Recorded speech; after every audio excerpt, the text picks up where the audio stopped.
Mr. Parmeshwar, namaste. It's so good to see you, and welcome to Harvard. Welcome to the Kennedy School. Welcome to the Institute of Politics here at the historic JFK Forum. Michael, I'm really honored that we get to share the stage together, so thank you for this conversation.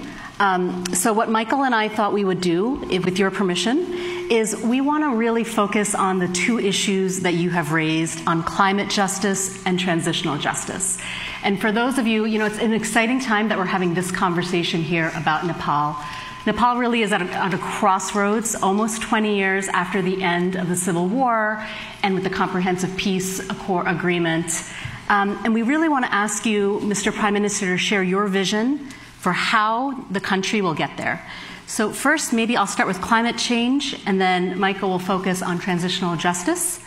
To start with climate change in particular, you were just in New York yesterday. Thank you for coming from New York to Boston. Over 100,000 people were also with you in New York. Business people, activists, government officials, to all talk about Climate Action Week. You have been a very vocal voice in your country. You laid out very well in your speech for us today how vulnerable Nepal is.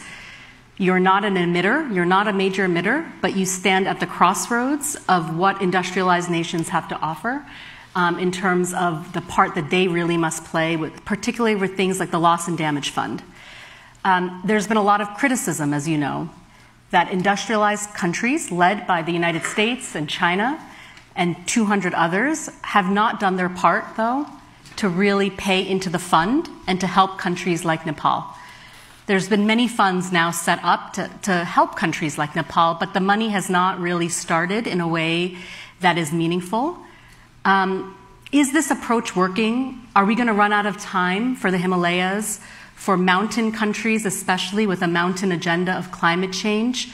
What would you say to all of our students here studying climate change, particularly for small countries that get trapped between the politics of industrialized nations on climate change? What would you like to share with our students today of what countries like Nepal need for this to really happen? First of all, I would like to thank you very much, and I begin from the issue of climate change, climate issues.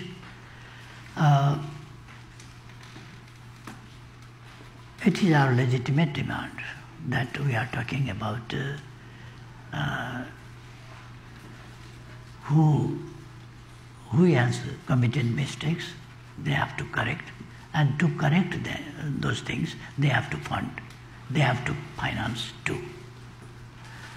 It is not us, because our country's size is 148,000 square kilometers, just.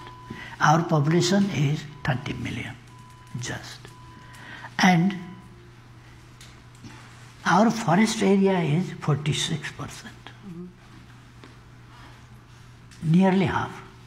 And 70% is covered by the mountains. And third, more than 7%, 9% about rivers, lakes, etc. So you can understand how much we are contributing. Knowingly we are planting the forest and we are protecting the forest and we are contributing. And naturally we are contributing through the mountains and the rivers and the lakes and everything. As I mentioned before too, that our mountains, there are mountains in so many countries, and there are problems of mountainous countries and LDCs as well. But our situation is completely different than others, because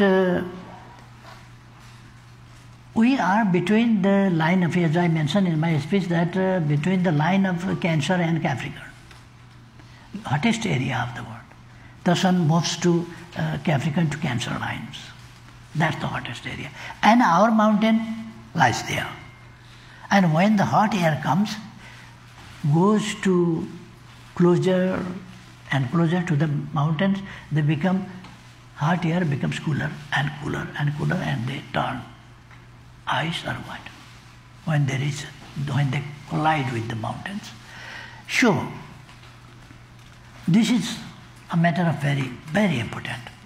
And meters thick layer of ice our mountains are holding.